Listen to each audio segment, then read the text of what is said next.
Hello lovelies, it's Victoria. Welcome to my channel, or welcome back to my channel. I ended up not getting my background fully behind me and the lights and everything because this is kind of late at night, and I just wanted to make this quick video. I said I was gonna chill out on the recovery related content for a minute, and I still plan on doing that before doing my weed testimonial. I just need a bit of a break because I didn't want to burn myself out, but some shit happened and I feel like it warrants a bit of an update.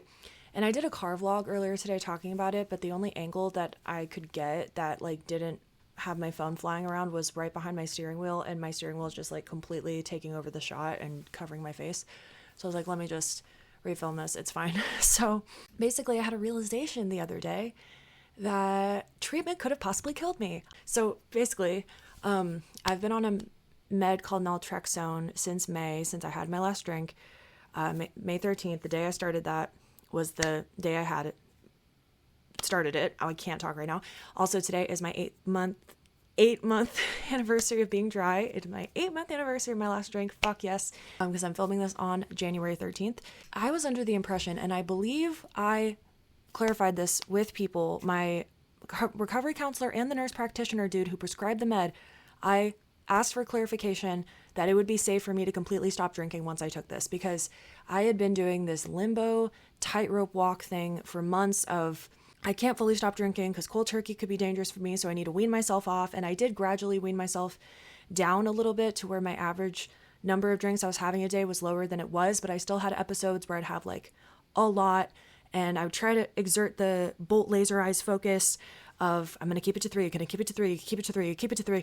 But then a lot of times be like, oh, what's one more? Oh, what's one more? Oh, what's one more? As it gradually, lowers your inhibitions as you have the little amount. And so it very rarely stayed to just what I needed in order to not go into withdrawal. So my tolerance was lower than it was at one point.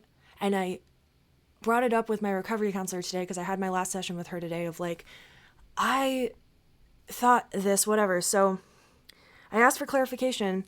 And so then that day that I had it, and also it was such hell on earth the day that I first had this med because I had precipitated withdrawal, everything.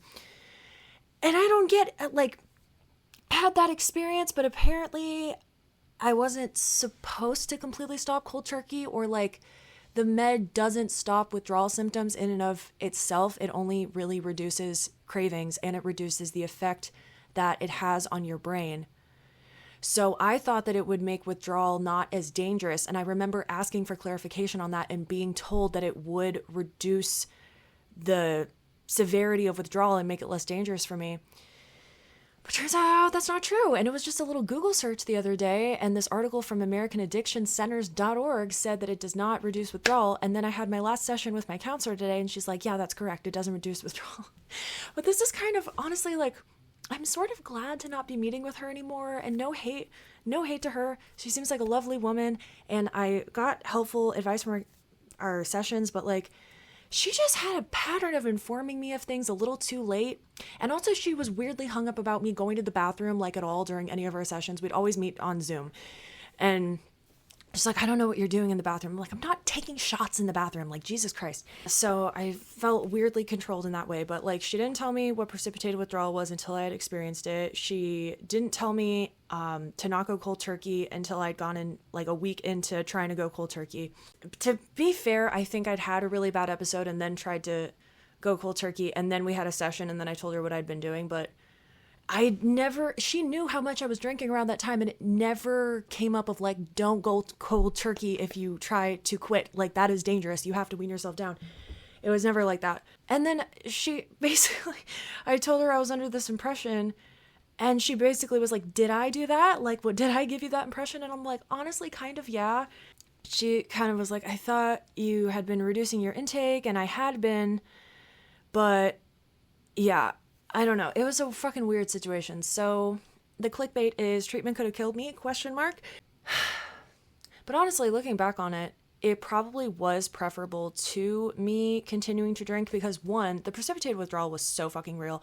When I had the antagonist and I had alcohol in my system, it was hell on earth. And then I think the rest of it, the 2 days later when I had a headache and felt like shit and The day before that, I felt really like dizzy and weird, and I think that was just withdrawal. I think I was just detoxing, which could have probably still been pretty dangerous, but I think that would have been preferable to me still drinking, because drinking with reduced effects and reduced reward gratification thing, I just really know that I would have just kept chasing the high. I would have kept chasing that feeling, and even though I didn't register it as much in my brain, I would have just had more and more and more until my body became overwhelmed by it, and I didn't even feel the effect that I wanted to feel, probably. I imagine that. So I feel like it would have been equally dangerous around there to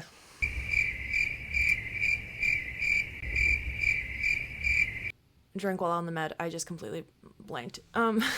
Then I wanted to share a thing that I realized was helpful for me, and I was talking to her about this, and then our time ran out, and she had to basically kick me out and be like, I have another client right after you, or my session's already started. And I was like, how dare you? I mean, I know my time's up, but like, how am I not the center of the universe right now? But something that I realized had worked for me that some people were kind of nervous about, but I just wanted to bring up that it did work for me, so other people are aware of it, I guess. There's this BuzzFeed video. You're going to be like, where are you going with this? There's this BuzzFeed video about someone trying to quit cigarettes in 3 days. And they work with this dude called the Cigarette Whisperer. And he's like, I can make anyone quit in 3 days.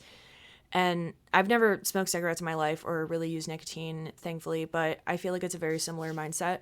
It's, addiction, just bad habits that you want to reduce. He makes people carry around a pack of cigarettes, and he laminates this thing on it, and it has the phrases of pretty much like, I can smoke, but basically remember the reasons why you're not, essentially.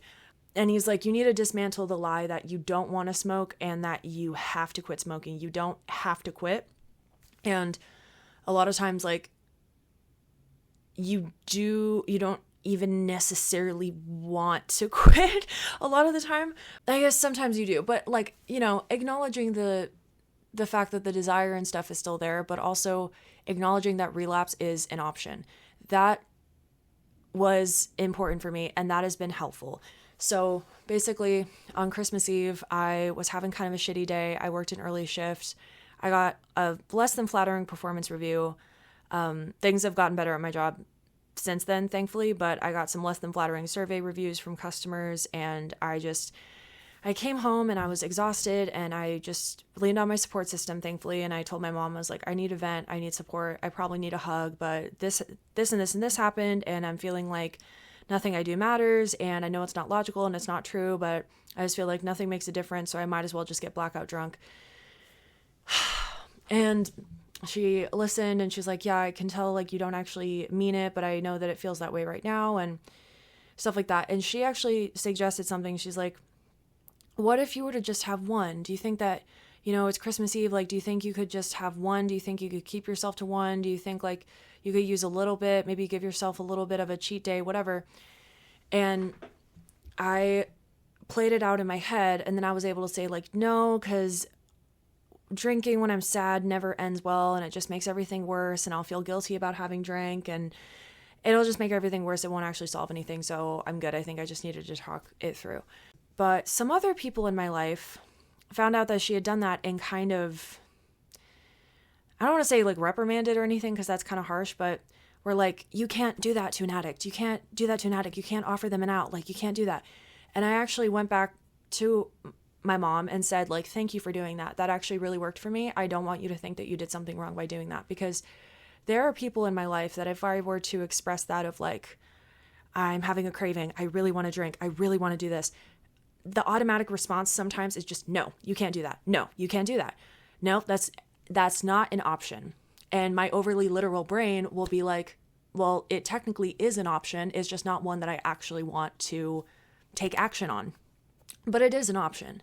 Relapse is an option. And telling yourself that it's not is only going to challenge that defiant, rebellious, like adolescent addict part of your brain.